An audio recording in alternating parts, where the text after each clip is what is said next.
Tidak mungkin kita membangun nagari kalau suku tidak kuat. Tidak mungkin suku kuat kalau kaum tidak dipakui.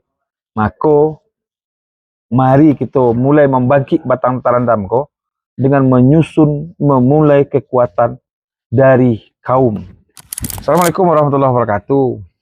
Dari banyak diskusi dan banyak forum dan mau Kota Minangkabau dan baca cerita tentang Minangkabau, dari ma kusik ko harus kita selesaikan. Dari ma masalah ko kita harus urai. Dari banyak perenungan yang boleh lakukan.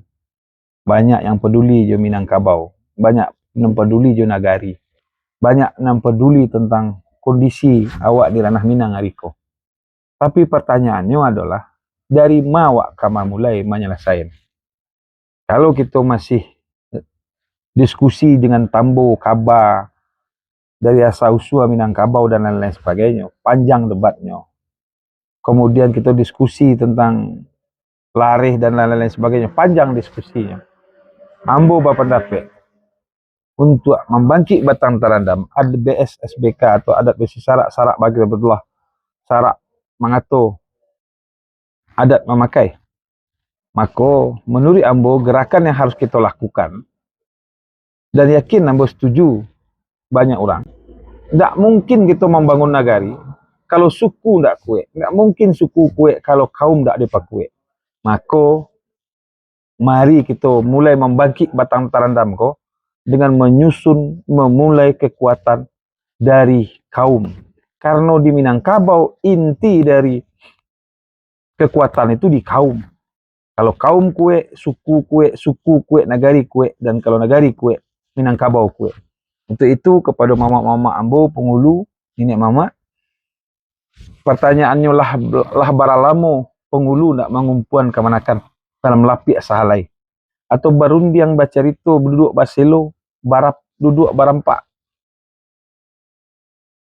Untuk itu, kita kaji jauh-jauh, kita kemudian acuk mengeluarkan konsep, tapi lupa dasar kaum dak kita pakui.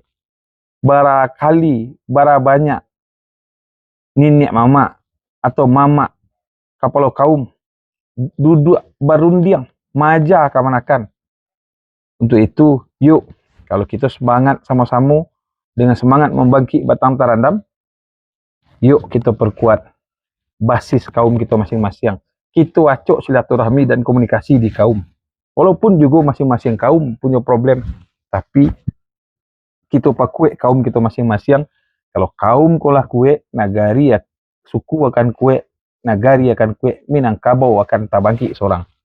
Itu kepada yang punya amanah mengemban baban segulung batu sebagai mamak kepala kaum atau mamak kepala waris, kita gunakan media untuk berkomunikasi jo kamanakan dengan ado teknologi, atau paling tidak sekali sebulan, sekali 3 bulan, sekali 6 bulan, atau sekali tahun, kumpulan seluruh kamanakan kita barundiang baca rito bagalak-galak dan baca rito baa kaum kamungko.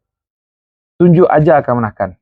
Yang ada yang terjadi adalah banyak yang terjadi setelah dikukuhkan seorang penghulu pai, kemudian anak kamanakan tinggal di kampung.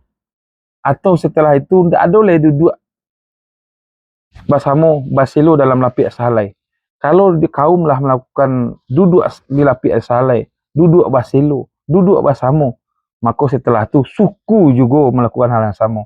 Kalau suku juga lah duduk, seluruh anggota suku yang terdiri dari kaum-kaum yang ada dalam payungnya, maka akan ada nagari. Karena ambo berpikir dari banyak diskusi, kita bayin nagari dalam struktur lembaga adat di nagari, kita perbaiki struktur adat di nagari, tapi nan menjalankan itu adalah anak kamanakan.